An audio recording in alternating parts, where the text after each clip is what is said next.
وَلَقَدْ يَسَّرْنَا الْقُرْآنَ لِلذِّكْرِ فَهَلْ مِن مُّدَّكِرٍ.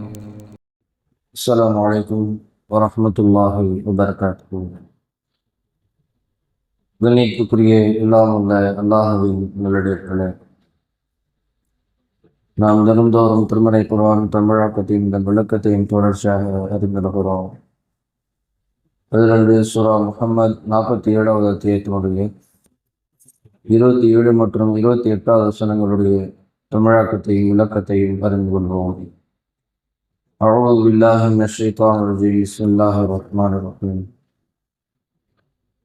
فكيف إذا توفتهم الملائكة يضربون وجوههم وأدبارهم ذلك بأنهم اتبعوا ما أسخط الله وكرهوا رضوانه فأحبط أعمالهم. வானவர்கள் அவர்களின் முகங்களிலும் முதுகுகளிலும் அடித்து அவர்களை கைப்பற்றும் போது எப்படி இருக்கும்? அவர்கள் அல்லாஹ்வுக்கு கோபம் ஊட்டுபவற்றை பின்பற்றியதும் அவனது பொருத்தத்தை வெறுத்ததுமே இதற்கு காரணம். அவர்களின் செயல்களை அவன் அழித்து விட்டான். முந்தைய வசனங்களில் யார் நேர்வழி தெளிவான பிறகு புறமுதுகு காட்டி திரும்பி வழிகேட்டை நோக்கி சென்று இருக்கின்றார்களோ அவர்களுடைய செயல்பாடுகளை சைத்தான் அலங்கரித்து காட்டுவான் என்பதையும், அவர்கள் இந்த மாதிரி வழிகேட்டை நோக்கி சென்றதற்கு காரணம் அல்லாஹ் ரப்பல் ஆலமீன் விதை அருளியிருக்கின்றானோ அதை வெறுப்பதன் காரணமாகத்தான் இத்தகைய வழிகேட்டை நோக்கி அவர்கள் செல்கின்றார்கள் என்பதை முந்தைய வசனங்களில் அல்லாஹ் குறிப்பிட்டான். அதனுடைய தொடர்ச்சியாகத்தான் இந்த 27வது வசனத்தில் அத்தகைய பாவிகள், அல்லாஹுடைய அந்த நேர்வழியை வெறுப்பாக நடிக்கக்கூடியவர்கள், அல்லாஹ் அருளியதையே வெறுக்கக்கூடியவர்கள், அவர்களுக்கு மரணம் என்பது இப்படிப்பட்ட மோசமான இக்கட்டான சூழ்நிலைகளின் மூலமாக ஏற்படும் என்பதைத்தான் சுருக்கமாக இந்த வசனத்தின் மூலமாக அல்லாஹ் சொல்லி காட்டுகின்றான். வானவர்கள் தான் அவர்களை கைப்பற்றுவார், அவருடைய உயிர்களை கைப்பற்றுவார்கள். அந்த வானவர்கள் எப்படி அவர்களை கைப்பற்றுவார்கள் என்றால், முகங்களிலும் முதுகுகளிலும் அடித்து கொண்டு துன்புறுத்தி கொண்டுதான் அவர்களுடைய ரூஹை கைப்பற்றுவார்கள். இது பாவிகளுக்கு மாத்திரம் அல்லாஹ் வைத்திருக்கின்ற ஒரு சக்கராத்தினுடைய நிலையைத்தான் இந்த வசனத்தின் மூலமாக அல்லாஹ் சொல்லி காட்டுகின்றான். அவர்களுக்கு இவ்வளவு கடுமையான வேதனை என்பது அங்கே மரண தருவாயிலிருந்தே ஆரம்பமாகிவிடும். அதைத்தான் அல்லாஹ் சொல்லி காட்டுகின்றான். அதை சொல்லிவிட்டு கேள்வியாக இந்த விஷயத்தை அல்லாஹ் நமக்கு பதிவிக்கின்றான். எப்படி இருக்கும்? நம்ம பேச்சு வழக்கில் சொல்லிக்கொள்வோம்.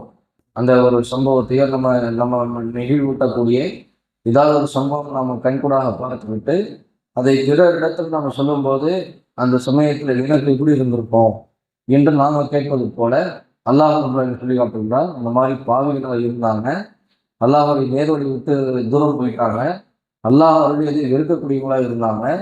அவர்களுக்கு மரண தருவாயில வானவர்கள் கடுமையான முறையில முகங்களிலும் முதுகுகளிலும் அடித்து கொண்டு துன்புறுத்தி கொண்டு அவர்களுடைய உயிர்களை கைப்பற்றும் போது எப்படி இருந்திருக்கும் என்பதை நீங்கள் கற்பனை செய்து பார்க்க வேண்டும். கற்பனை செய்து பார்த்தால்தான் அது எவ்வளவு பெரிய பாவம், அந்த பாவத்திற்குரிய சூழ்நிலையில நாம விழுக்கக்கூடாது என்கிற சிந்தனை ஓட்டம் நமக்கு வர வேண்டும் என்பதற்காகத்தான் அல்லாஹ் இப்படி சொல்லி காட்டுகின்றாங்க.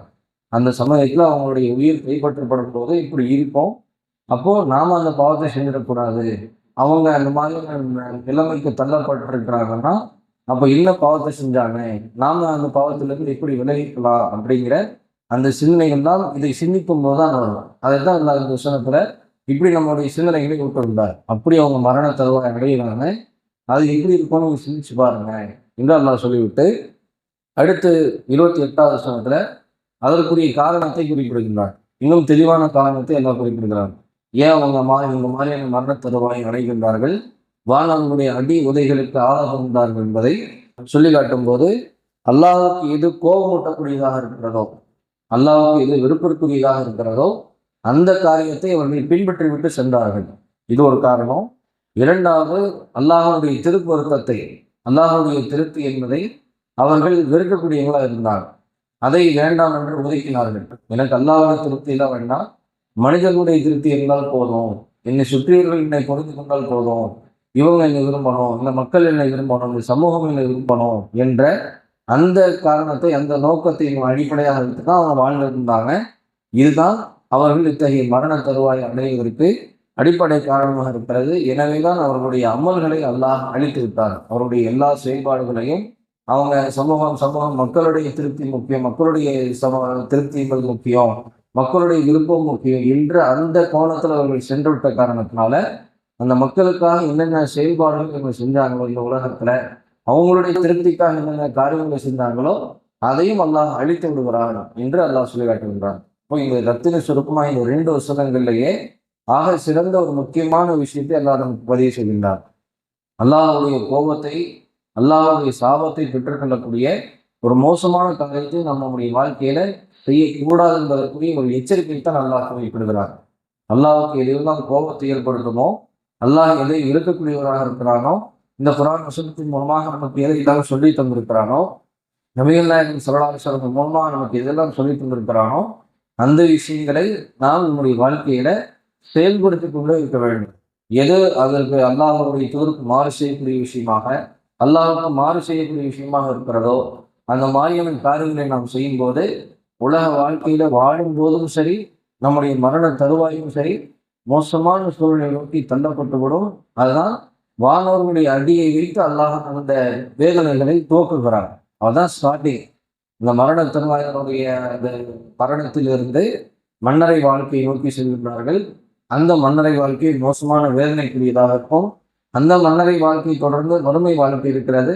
அந்த மறுமை வாழ்க்கை மோசமானதாக இருக்கும். அதற்கு பிறகு நரகத்தில் அல்லாஹ் போட்டு பொசுக்கி அதன் மூலமாக கடுமையான வேதனைகள் ஆரம்பமாகும். இவ்வளவு கடுமையான வேதனைகளை அவர்களுக்கு அல்லாஹ் செய்கின்றார் என்றால், அப்போ நாம் எந்த வகையான வாழ்க்கை வாழ வேண்டும்? அல்லாஹ்வுக்கு கோபத்தில் ஊட்டக்கூடிய செயல்பாடுகளை நாம் செய்து கொண்டிருக்கிறோமா? யாருடைய திருப்திக்காக நாம் பாடுபட்டு கொண்டிருக்கிறோம்? அவங்க செய்கிறது பிரதானமாக அல்லாஹ்வுக்கு கோபம் ஊட்டுறதையும் செஞ்சிருக்கிறாங்க. இன்னொரு விஷயத்தை, அல்லாஹ்வுடைய திருப்தி அவர்களுக்கு பெருசாக தெரியவில்லை. அல்லாஹ்வுக்கு பிடிக்கிறதுனால தான் இந்த காரியத்தை செய்கிறேன், அல்லாஹ் என்னை திருப்தி கொள்ளணும், அல்லாஹ்வுடைய திருப்பொருத்தம் எனக்கு கிடைக்கணும் என்ற அடிப்படையில் அவங்க செய்யலை. மக்களுடைய திருப்தி முக்கியம் என்ற மாதிரியான ஒரு சிந்தனை நோக்கி தான் அவங்க செஞ்சிருக்கிறாங்க.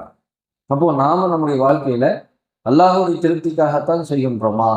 அல்லாஹ் நமக்கு நேசம் கொடுக்கணும், அல்லாஹ் எனக்கு அன்பை செலுத்தணும், அல்லாஹ் எனக்கு கருணை காட்டணும் என்ற அடிப்படையில் நாம் செய்கின்றோமா என்பதை நாம் யோசித்து பார்க்க வேண்டும். அதுதான் அந்த மாதிரியான வாழ்க்கையை வாழணும். நாளைக்கு இத்தகைய வேதனையிலிருந்து நாம் தப்பித்துக் கொள்ளலாம் என்பதைத்தான் இந்த வசனத்தின் மூலமாக அல்லாஹ் சொல்கின்றார். அந்த அடிப்படையில் அல்லாஹ்வுடைய திருப்தியை மேலானதாக நினைத்து அதன் மூலமாக நம்முடைய வாழ்க்கையை மீட்டுக் கொள்ள முயற்சிக்குமாக சொல்லப்படுவோம். சுப்ஹானல்லாஹ் வபிஹம்திஹி, அஷ்ஹது அல்லா இலாஹா இல்லா அன்த, அஸ்தக்ஃபிருக்க வ அத்தூபு இலைக்.